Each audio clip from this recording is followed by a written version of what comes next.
उत्तर प्रदेश के प्रयागराज में सेना का एक ट्रेनिंग एयरक्राफ्ट शहरों के बीचों बीच एक तालाब में क्रैश हो गया। यह हादसा उस वक्त हुआ जब एयरक्राफ्ट अचानक हवा में संतुलन खो बैठा और डगमगाते हुए नीचे गिर पड़ा। हादसा प्रयागराज के केबी कॉलेज के पीछे हुआ है। जिस वक्त ये दुर्घटना हुई उस इलाके में काफी लोग मौजूद थे। एयरक्राफ्ट गिरते ही मौके पर अफरा तफरी मच गई और देखते ही देखते लोगों की भीड़ जमा हो गई। चश्मदीदों के मुताबिक स्थानीय लोगों ने बिना देर किए तालाब में कूदकर रेस्क्यू किया। बताया जा रहा है कि 3 लोगों को बाहर निकाला गया, जिनमें से 2 ट्रेनी पायलट थे। दोनों पायलटों को तुरंत अस्पताल पहुंचाया गया। वहां डॉक्टरों ने बताया कि दोनों पायलट पूरी तरह सुरक्षित हैं और उन्हें कोई गंभीर चोट नहीं आई है। एक चश्मदीद ने बताया कि जब यह हादसा हुआ उस वक्त वो स्कूल कैंपस में मौजूद थे। उन्होंने कहा कि अचानक रॉकेट जैसी तेज आवाज सुनाई दी। आवाज सुनकर जब लोग दौड़कर पहुंचे तो देखा कि कुछ लोग तालाब के दलदल में फंसे हुए हैं। इसके बाद स्थानीय लोग तालाब में कूदे और रेस्क्यू शुरू किया। एक और स्थानीय निवासी ने बताया कि एयरक्राफ्ट उनकी आंखों के सामने क्रैश हुआ। लोगों को लगा कि विमान में धमाका हो जाएगा, लेकिन ऐसा नहीं हुआ। पायलट मदद के लिए चिल्ला रहे थे। पैराशूट भी खुला और तुरंत डायल 112 पर कॉल की गई। राहत की बात यह रही कि दोनों पायलट सुरक्षित बचा लिए गए।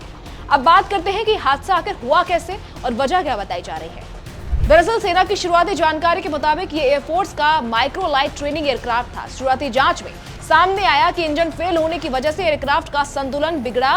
विमान काफी देर तक हवा में चक्कर लगाता रहा और फिर सीधे तालाब में जा गिरा। इस ट्रेनिंग एयरक्राफ्ट में 2 ही क्रू मेंबर सवार थे, जो दोनों सुरक्षित हैं। एयरफोर्स ने इस पूरे मामले की जांच के आदेश दे दिए हैं ताकि ये साफ हो सके कि तकनीकी खराबी कैसे हुई और क्यों हुई। जानकारी के मुताबिक ये ट्रेनिंग विमान प्रयागराज के बमरौली एयरपोर्ट से उड़ा था। Bamrauli airport central air command का हेडक्वार्टर है, जहां ये हादसा हुआ। वहां से एयरपोर्ट की दूरी करीब 10 किलोमीटर बताई जा रही है। ये विमान खासतौर पर ट्रेनिंग के लिए इस्तेमाल किया जाता है और इसकी ज्यादा क्षमता 2 लोगों की होती है। फिलहाल एयरफोर्स की तरफ से विस्तृत आधिकारिक बयान का इंतजार किया जा रहा है, लेकिन शुरुआती तौर पर तकनीकी खराबी और इंजन फेलियर को ही हादसे की वजह माना जा रहा है। बता दें, ये कोई पहला मामला नहीं है। इससे पहले भी देश के अलग अलग हिस्सों में ट्रेनिंग एयरक्राफ्ट और हेलीकॉप्टर क्रैश की घटनाएं सामने आती रही हैं। कभी तकनीकी खराबी, कभी मौसम की वजह, तो कभी संतुलन बिगड़ने से ऐसे हादसे हुए हैं।